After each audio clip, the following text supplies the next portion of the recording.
The people of Okwelle loved festivals. No matter how poor the harvest was, no matter how difficult the year became, the Festival of Masks always brought joy. Drummers filled the village square. Children danced barefoot in the dust. Women cooked enough food to feed entire families.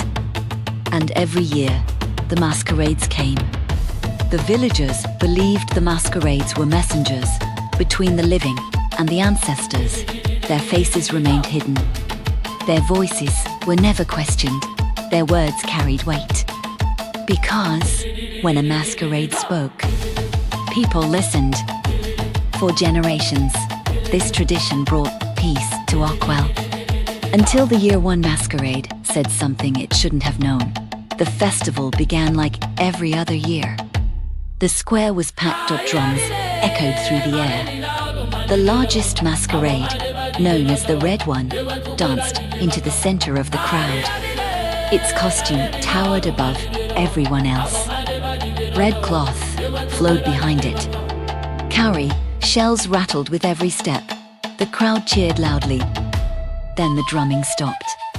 The masquerade raised one hand. Silence spread across the square. Everyone waited. Then the masquerade pointed directly at a wealthy trader named Okwelle. The entire crowd turned. Okwelle smiled nervously. The masquerade spoke. Its voice sounded old, ancient, almost inhuman. You built your wealth on your brother's grave. The village square became completely silent. Okwelle's smile disappeared. What nonsense is this? He shouted. People laughed awkwardly.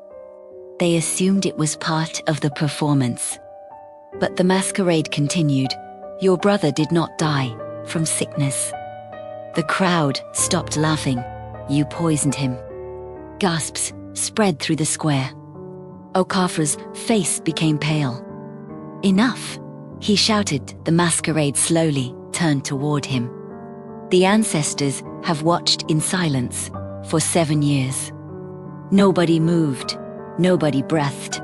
Then something strange happened. Okwelle dropped to his knees. Tears filled his eyes. And in front of the entire village, he confessed. The festival ended in chaos. Villagers gathered in groups, whispering nervously. Children were rushed home. Women locked their doors. Nobody understood what had happened. The masquerade could not have known. The secret had been buried for years. Only 2 people knew the truth. One was dead, the other had just confessed. That evening, the village elders gathered inside the chief's hut. Everyone looked worried. The chief finally spoke. Who was inside the masquerade costume? Nobody answered. One elder shook his head. The performer swore. He never said those words. What? The man inside the costume claims he remembers nothing. The room became silent. Another elder laughed nervously. Then somebody is lying.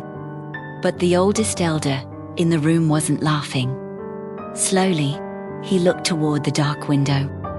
Then he whispered, what if nobody is lying? A cold wind moved through the hut. The lantern flickered. And somewhere outside, a distant drumbeat echoed once. Boom.